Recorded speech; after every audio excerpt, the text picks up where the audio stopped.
Every meal you eat today is protected by a quiet machine humming in your kitchen. It keeps time at bay.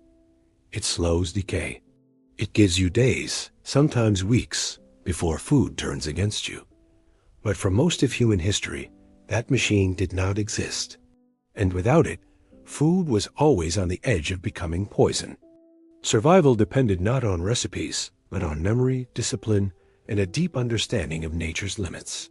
For thousands of years, humans lived at the mercy of spoilage. Meat rotted in days. Milk soured in hours. Harvests arrived once a year, but hunger waited every season. Before refrigeration, storing food was not optional. It was the defining challenge of civilization. Early societies learned quickly that nature itself could be a tool. Cold, dryness, smoke, salt, and time could be manipulated. These methods weren't written in textbooks. They were passed from parent to child, village to village, refined through failure and famine. Food storage shaped where people settled.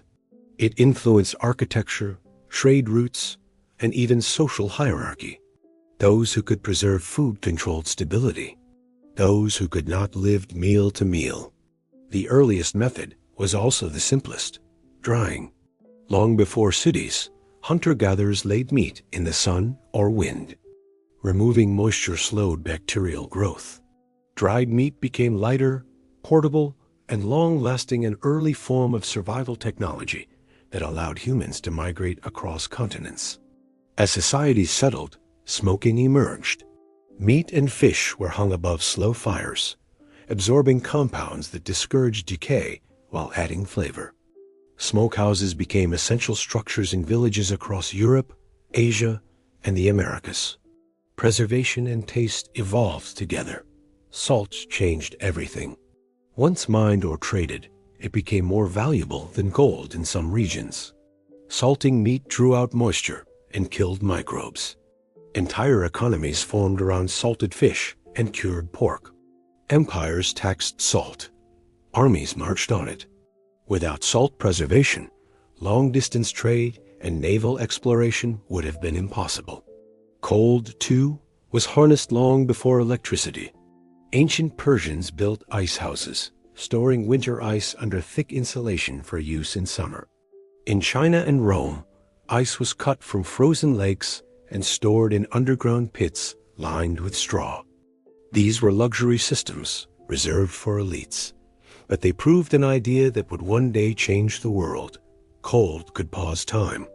Underground storage became the backbone of rural life. Root cellars, dug deep into the earth, used stable temperatures to preserve vegetables for months. Potatoes, carrots, apples, and turnips waited silently in the dark, sustaining families through winter. These spaces were carefully managed ecosystems, balancing humidity, airflow, and temperature. Fermentation was another accidental miracle. Milk became cheese and yogurt.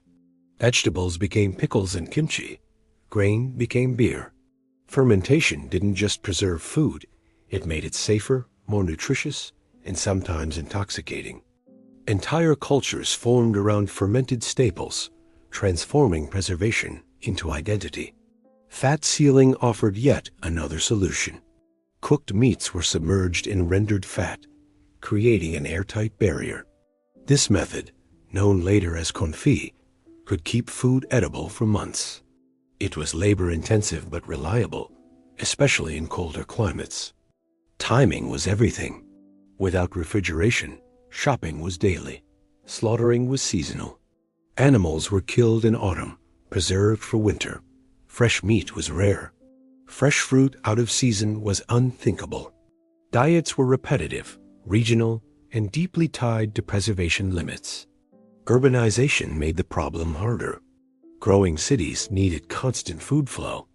Ice delivery became an industry in the 18th and 19th centuries. Ice was harvested from frozen lakes, stored in insulated warehouses, and shipped to cities worldwide. By the 1800s, ice was being traded internationally, a global cold chain without electricity. But ice melted. Salt altered taste. Smoke blackened walls. Preservation was effective, but never perfect. Food poisoning was common. Spoilage was constant. Loss was expected. Then, in the late 19th century, mechanical refrigeration began to appear, slowly, expensively, first in breweries, slaughterhouses, and ships. Eventually, it entered homes. And with it, centuries of preservation knowledge began to fade. Refrigeration didn't just change food storage. It changed time. It separated seasons from diet. It reduced daily labor. It lowered death rates. It allowed cities to grow without starvation lurking at the edges. But something was lost. Skills vanished. Flavors standardized. Food became invisible, sealed, dated, forgotten. The intimate relationship between humans and decay was replaced by trust in machines. Today, many preservation methods are returning not out of necessity, but choice. Fermentation, curing, and cellaring are rediscovered as crafts. Not because refrigerators failed, but because modern life feels disconnected from the processes that once defined survival. Before refrigerators, every meal was a negotiation with time. Every preserved jar, smoked fish, or salted barrel was a small victory against decay. Our ancestors didn't conquer spoilage, they learned to live with it. The refrigerator did not make us smarter, it made us comfortable. And in doing so, it quietly erased thousands of years of knowledge from daily life.